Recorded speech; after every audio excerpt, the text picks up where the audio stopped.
The final round of the Motorsport.com National Series presented by One Industries took place at Lake Elsinore in California, and at the start of 450 Moto 1, it was the number 122 machine of Matt James jumping out and grabbing the whole shot ahead of the number 55 of Daniel Markham.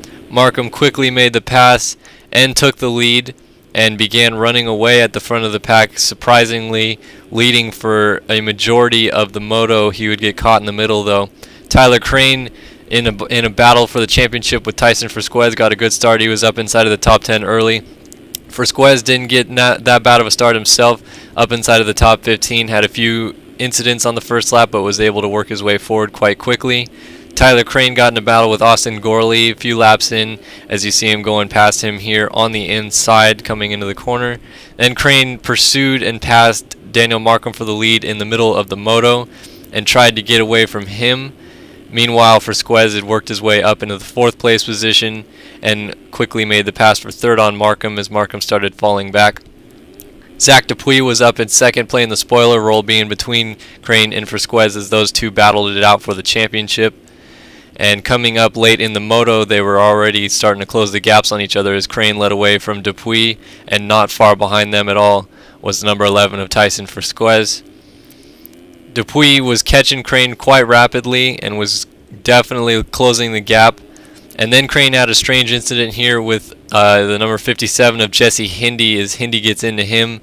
Crane picks it up and tries to get away from Dupuis. Looked like Dupuis may be able to catch him at the end, but Dupuis crashed on his own, and that allowed Tyler Crane to pick up the Moto 1 win ahead of Dupuis and Frisquez. 5 points was the gap between Tyler Crane and Tyson Frisquez going into the final moto, and Tyler needed to win and Tyson needed to finish 3rd or worse for the title to switch hands in the closing moments of the season.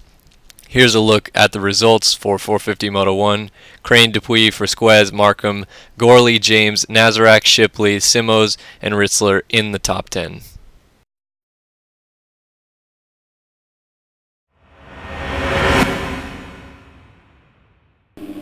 450 Moto 2 got underway, and who would have thought we were in for a good battle for the lead. But off the start is the number 609 Evo Industries ride of Bart Hweveling getting the whole shot. He was followed by Tyson Frisquez on the number 11 Barry Motorsports ride, as well as a host of others. Tyler Crane was up inside of the top 5 early on as well.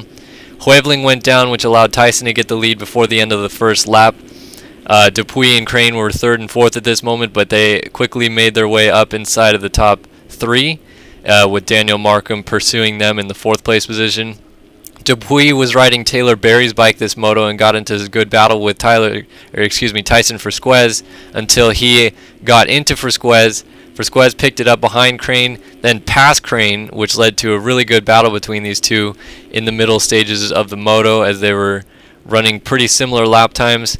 Crane gets into Frisquez here, but similar to last week, what Tyson did for him, he slowed up and let Tyson catch up a little bit. Tyson was able to work his way back around Crane and then catch Dupuis, who was on the ground, which let Tyson get the lead. Dupuis would come back after him, pursuing him closely, and then making the passes you see here as Dupuis was trying to pick up his first overall victory on the year. Dupuis led away from Frisquez and Crane as they were all very close the entire moto. A good battle in the late stages between Crane and Frisquez, which ended up becoming a good battle for the lead as Dupuis threw it away right here going down, allowing Frisquez back by, and then Tyler Crane snuck around him as well. Frisquez led for quite a while actually until he went down right here, which allowed Crane to close back up on his rear tire, and then we were in store for a good battle to round out the season. It wasn't a battle for the title as Tyson needed to finish 3rd or worse to lose the title, but Crane was giving it everything he had to win this moto. Throwing it in on him here on the final lap, throws it up the inside yet again, and Frisquez tries to counter, but jumps off the track just a little bit, which allowed Crane to finally secure the lead and pull away on the final lap.